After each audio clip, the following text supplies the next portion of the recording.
Hey everyone, welcome to the Rapid Roundup on Unit 5. Here we are going to go global. Yep, in this unit, we will be talking about the global trends in industrial relations. It's like taking a world tour, but instead of tourist spots, we will be exploring trade unions, collective bargaining, social security, workers' participation in management, all sorts of things. Right? So, let us start with the big picture. What is industrial relations around the world? What is one thing that you can say for sure about industrial relations around the world? One thing for sure is it is changing. It is dynamic. Everything around us is dynamic. So industrial relationships also must be changing rapidly. And why is it changing rapidly? Because of some very powerful forces at work, like globalization, technology, demographic changes, and environmental concerns.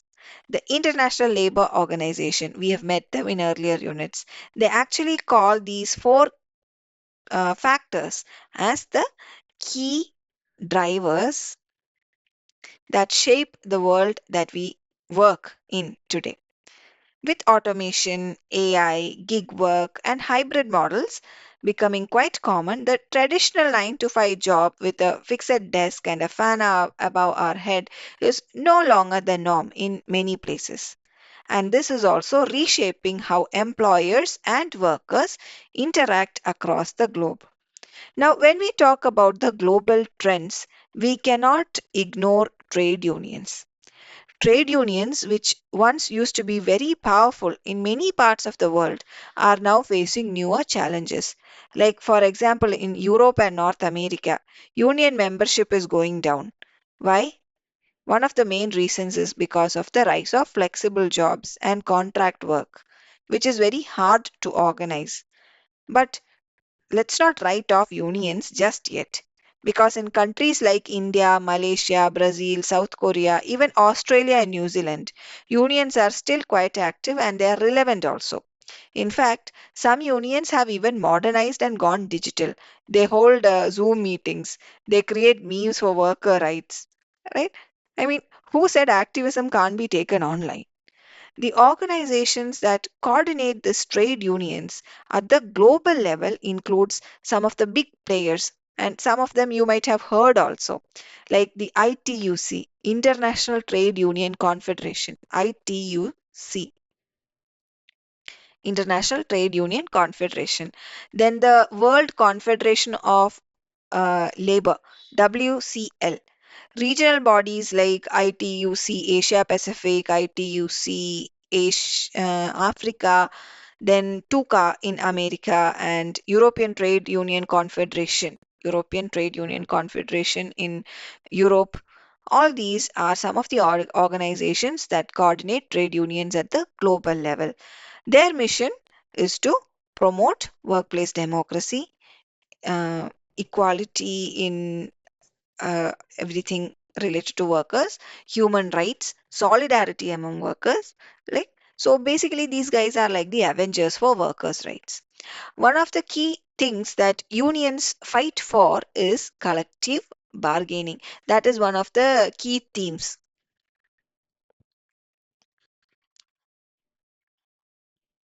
Collective bargaining. This is where representatives of workers and employers sit together to negotiate wages, long hours, or working conditions. Collective bargaining helps ensure that neither side is being unfair and that they both get a say in how the workplace runs. Even at the global level, collective bargaining is gaining importance because now multinational companies have spread their influence across borders. Now, let us talk about something that is very important for all of us, that is social security. No, I'm not just talking about pensions or PF, okay? Social security means protecting workers during hard times, whether it is illness, old age, job loss, or maternity, doesn't matter. Social security involves protecting workers during all these times. The ILO has a whole set of conventions that are dedicated for this, and the most famous of these is Convention number 102. This talks about minimum standards in things like medical care, unemployment, and old age pensions. And guess what? Each country does not have to follow one fixed model. They are free to design systems that suit their needs as long as they respect the basic rights of workers. So it is like having, it is like having different sources of protein, but they should all give you enough protein. Like you might decide to have eggs, or you might decide to have paneer, whatever it is. You should get enough protein from it. It is like that. Now, another cool and often overlooked topic is workers' participation in management, or WPM for short, workers' participation in management. It simply means involving employees in the decision making process. So instead of treating workers like robots who just follow orders, WPM gives them a voice. This might be through work councils, employee board memberships, or suggestion schemes. In countries like Germany, workers even sit on the company boards. Imagine you are the office peon and you're helping design the company strategy. Happens in Germany. Okay. So that is the model is called co-determination. That is real democracy, don't you think? And studies show that this kind of participation leads to better performance, happier employees, and fewer strikes. Of course, different countries have their own versions of this workers participation in management thing. As I said, right, like Germany, we have co-determination where workers also sit on supervisory boards. France has work councils, and in US, some employees become part owners of the company through something called as the ESOPs scheme. And similarly, UK, Sweden, Denmark, all these places have their own flavors of WPM. So it is like a biryani. Every region has its own recipe, but all are delicious in their own way, right?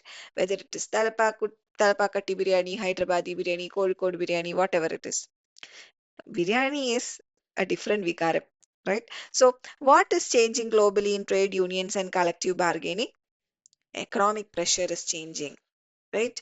Globalization, political shifts, all these things are making everything tougher. Unions are now having to deal with more fragmented workforces, short term jobs, or even remote work. But at the same time, new opportunities are also emerging. Some unions are going global, negotiating with multinational companies, using online tools to organize, and standing up for workers in industries that never had unions before. So we spoke about the various conventions in ILO, right? Now let us look at some of the conventions in ILO. We have convention number 98, which is the right to organize and collectively bargain. Convention number 154, which is again for collective bargaining. So you think about this 98 and 154, they both are related because they both include collective bargaining in them, but they are not exactly the same. Okay. And similarly, we have convention number 169, which focused on indigenous and tribal people. So all these conventions in ILO, there are a lot of conventions. Out of that, there are 8 core conventions. Like convention number 29, which is for forced labor convention, 100, which is equal remuneration, 105, which is abolition of forced labor, 111, which is discrimination, employment and occupation discrimination, 138, which is minimum age convention, 182, that is worst forms of child labor. Then we have 182 worst forms of child labor, 87, that is freedom of association, and 98, which is right to organize and collective bargaining. Now these are the 8 core conventions of ILO. There are other conventions as well. Out of these 8 core conventions, this 87 and 98 are not in force in India. India has not legalized them. They have not been ratified here.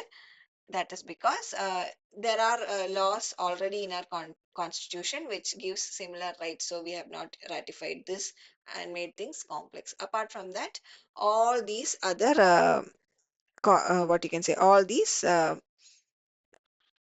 core conventions have been implemented in India also.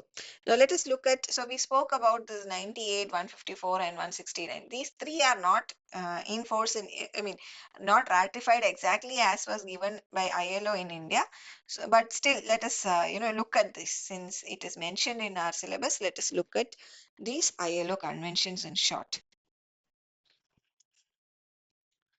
So convention number 98, this was introduced during 1949.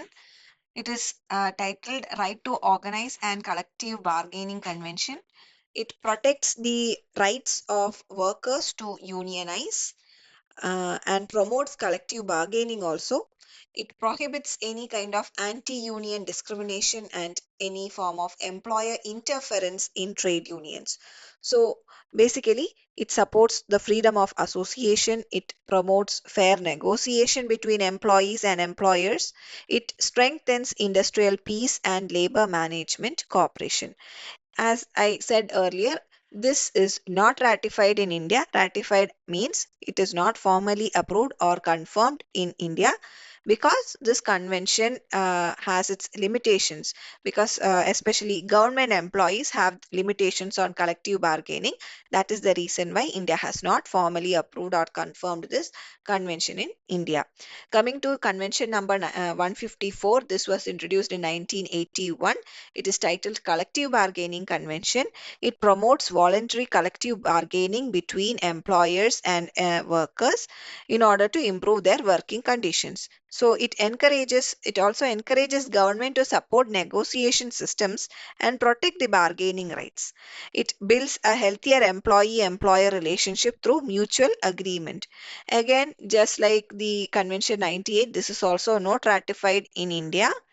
The reason being bargaining rights are limited for government employees and labor law or implementation varies across states. So this is not suitable for our constitutional structure or our the way our population is structured. So that is why we have not ratified it yet uh, so far. Coming to convention number 169, this was introduced in 1989 and it is titled as the Indigenous and Tribal People Convention. It protects the rights of indigenous and tribal people, including their land, their culture, identity, and participation in decisions that affect them. It promotes their rights to consultation, participation, and self determination. This also India has not ratified because the government feels that the existing laws are sufficient, and ratifying this convention may limit the flexibility in policy making and developmental efforts, because we don't have anything called as indigenous people. We have scheduled caste, tribe, and things like that, right? So again, the government has not felt a need to ratify this over here. Ratified means brought into force, formally approved or confirmed. Okay. So these are the major conventions that we've of ILO that is there. Now, in short, we can say that the global landscape of industrial relations is quite dynamic, it is quite diverse. Trade unions are facing challenges, but at the same time, they are evolving also. Collective bargaining continues to be an essential part of fair work practices all throughout. Social security is becoming more inclusive. Workers' participation in management is no longer simply theory, it is happening on the ground. So, whether you are in Tokyo or you are in Trivandrum, workers' rights and industrial relations are crucial to building a fair and productive society. So, my dear future HR managers, as you prepare to enter the workforce or take on leadership roles, I want you guys to remember this. Good industrial relations are not simply about avoiding strikes. They are about creating workplaces where people feel valued, protected, and heard.